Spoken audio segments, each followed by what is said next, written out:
L-inħawi ta' San Pawl il-Baħar, il-Qawra, Buġibba u x-Xemxija se jkunu qed igawdu minn taqsima tat-tindif speċjalizzat għal dawk iż-żoni permezz ta' investiment ta' 350,000 euro flimkien ma' €9,000,000 f'riżorsi umani kull sena.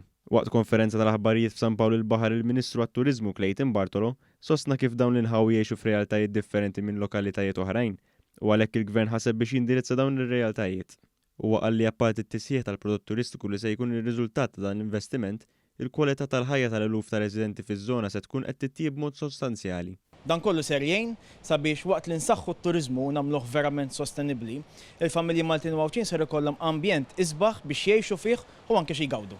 Min-naħa tiegħu is-Sindku ta' San Pawl il-Baħar Alfred Grima sqar kif dan l-investiment qed isir f'mument opportun. Għalhekk huwa laqa dan l-investiment u fisem ir-residenti kollha rringrazzja l-Gvern tal-li kien ta' spalla. Il-Kunsell waħdu ma jistax ikun ileħħaq ma dal-ammont kbir ta' residenti.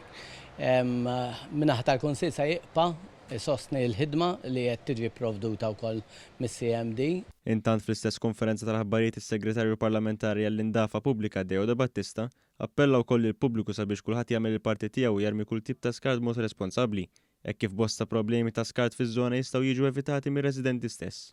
Huwa tenna li issa huwa żmien sabiex tinħoloq aġenzija ta' nfurzar fejn jidħol l-iskart sabiex ma' żmien tkompli tinbidel il-kultura tal-Maltin favur ir-rimi ta' skart b'mod aktar responsabbli.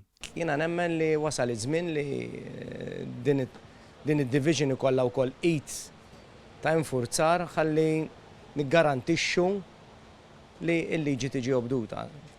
Il-leża tagħmel ħafna xogħol, imma naħseb irid tkun hemm ukoll specialization f'rigward dawn il-liġijiet ħalli kemm jista' jkun ix-xogħol kbir li qed jagħmlu n-nies tagħna mhux biss jidher imma jibqa' hemm.